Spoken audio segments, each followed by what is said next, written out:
Bacaan dari Nubuat Hagai. Pada tahun kedua pemerintahan Raja Darius, pada hari pertama bulan ke-6, datanglah sabda Tuhan dengan perantaraan Nabi Hagai kepada Zerubabel bin Sealtiel, Bupati Yehuda, dan kepada Yosua bin Yosadak, Imam Besar. Bunyinya, beginilah sabda Tuhan semesta alam.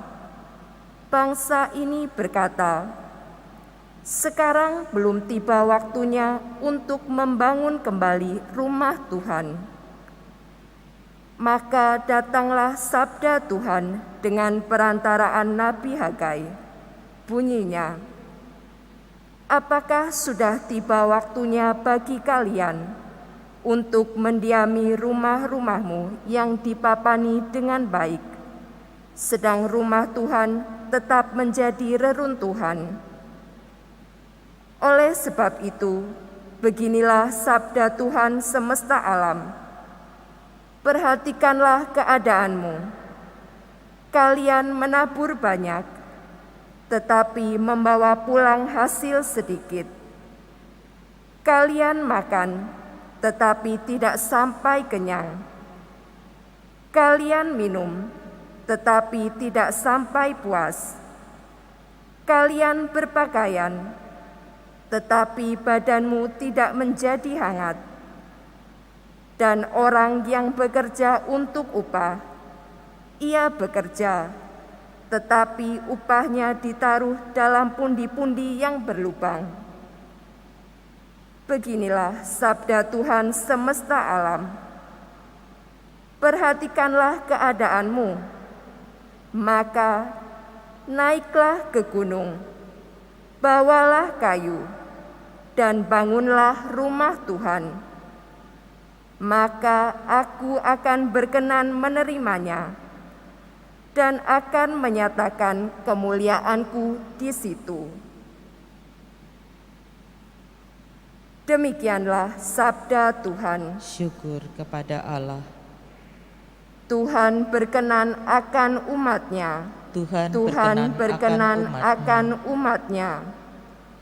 Nyanyikanlah bagi Tuhan lagu yang baru. Pujilah Dia dalam jemaah orang-orang saleh. Biarlah Israel bersukacita atas penciptanya. Biarlah Sion bersorak-sorai atas Raja mereka. Tuhan berkenan akan umat-Nya. Biarlah mereka memuji-muji namanya dengan tarian. Biarlah mereka bermazmur kepadanya dengan rebana dan kecapi. Sebab Tuhan berkenan kepada umat-Nya. Ia memahkotai orang yang rendah hati dengan keselamatan. Tuhan berkenan akan umat-Nya. Biarlah orang saleh beria-ria dalam kemuliaan. Biarlah mereka bersorak-sorai di atas tempat tidur. Biarlah pujian pengagungan Allah ada dalam kerongkongan mereka. Itulah semarak bagi orang yang dikasihi Allah.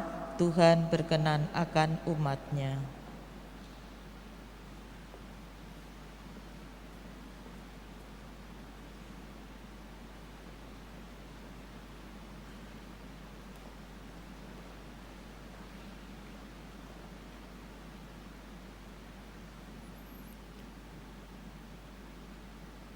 Tuhan bersamamu dan bersama rohmu. Inilah Injil suci menurut Lukas. Dimuliakanlah Tuhan.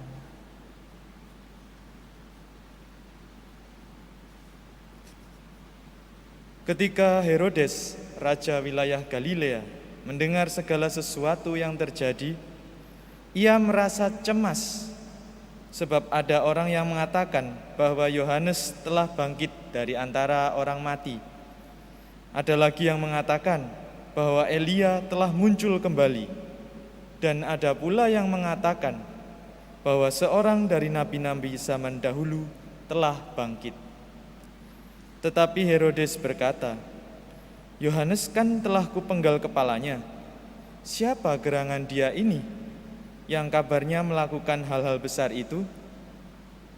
Lalu ia berusaha untuk dapat bertemu dengan Yesus.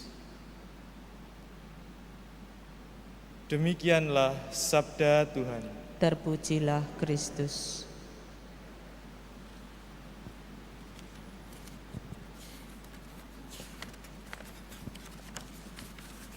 Saudara-saudari yang terkasih di dalam Kristus, Herodes mengalami kecemasan luar biasa.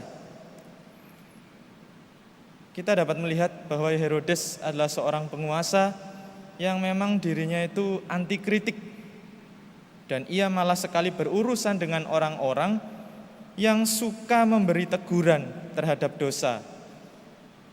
Herodes berhasil menuntaskan yang pertama, yakni memenggal kepala Yohanes Pembaptis yang waktu itu menegurnya karena melakukan sesuatu yang tidak halal. Namun Herodes juga harus menghadapi kenyataan lagi. Kali ini ia diancam oleh hantu Yohanes Pembaptis yang ia terka dan ia sangka adalah hantunya, ialah Tuhan Yesus sendiri. Lalu apakah benar Yesus ini mengancam Herodes? Pada kenyataannya Yesus datang ke dunia ini dan berkarya bukan hanya untuk berurusan dengan penguasa politik, dan juga bukan untuk menjadi Mesias politik. Artinya dia datang bukan untuk membebaskan Israel dari penjajahan Romawi, tetapi Yesus datang untuk mewartakan kerajaan Allah.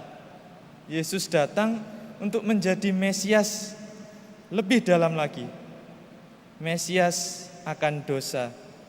Maka dari itu, ketika pengaruh Yesus cukup kuat, ketika dia terlihat oleh Herodes dan para pengikutnya melakukan penyembuhan, kemudian melakukan banyak mujizat, Herodes begitu cemas karena ternyata ada yang lebih hebat dari Yohanes Pembaptis. Nah, di sini kita dapat melihat bahwa Herodes sangat cemas akan dirinya sendiri, kepentingannya sendiri, dan juga cemas bahwa kenyamanannya akan dirampas. Padahal Yesus tidak menginginkan kita untuk berlaku seperti Herodes. Yesus ingin kita untuk mencemaskan dosa-dosa kita. Sampai-sampai supaya kita sadar Tuhan Yesus sendiri mau datang ke dunia untuk mewartakan kerajaan Allah, kemudian menderita sengsara dan bangkit demi kita. Namun kenyataannya kita malah sering cemas akan diri kita sendiri. Kita masih mencemaskan orang lain yang hidupnya lebih beruntung. Kita mencemaskan kondisi ekonomi kita sendiri sehingga lupa akan kondisi ekonomi sesama kita. Kita mencemaskan gengsi kita sendiri. Kita mencemaskan kebutuhan pokok kita sendiri, dan sebagainya.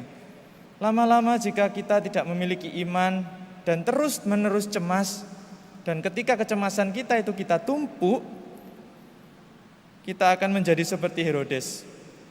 Katanya berusaha ingin bertemu dengan Yesus, tapi nyatanya setelah bertemu justru mengolok-ngolok, justru menista dengan kecemasan kita yang tidak beraturan itu. Jadi pesan Yesus untuk kita saat ini sederhana. Berhentilah menjadi Herodes yang selalu cemas dan mulailah mencemaskan dosa-dosa kita. Orang yang cemas akan dosanya tentu akan segera bertobat. Seperti kata Santo Padre Pio yang kita peringati hari ini, cemas itu tidak ada gunanya. Allah itu Maha Rahim dan selalu mendengarkan doa-doamu. Maka jika kita mau untuk segera bertobat, kita juga pasti akan mendapatkan pengampunan dari Tuhan Yesus dan akan menjadi warga kerajaan Allah. Dosa kita lenyap, kerajaan Allah menetap. Berkat Allah menyertai kita sekalian.